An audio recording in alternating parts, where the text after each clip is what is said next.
সমসংস্থ অঙ্গ, সমবৃত্তি অঙ্গ, অপসারী বিবর্তন, অভিসারী বিবর্তন, এই চারটি টপিককে গুলিয়ে যায়। চলো ক্লিয়ার করি মাত্র 1 মিনিটে।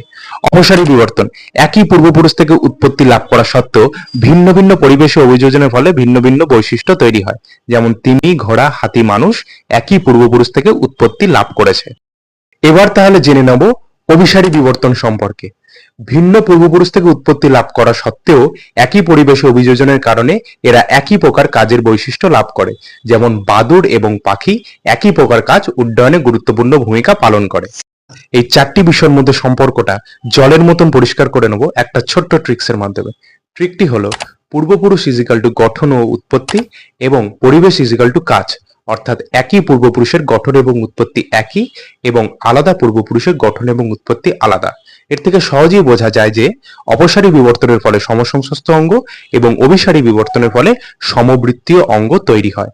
সমসংস্থ অঙ্গ হলো যাদের গঠন এবং উৎপত্তি একই, কাজ আলাদা, এবং সমবৃত্তীয় অঙ্গ হলো যাদের গঠন এবং উৎপত্তি আলাদা কিন্তু কাজ একই।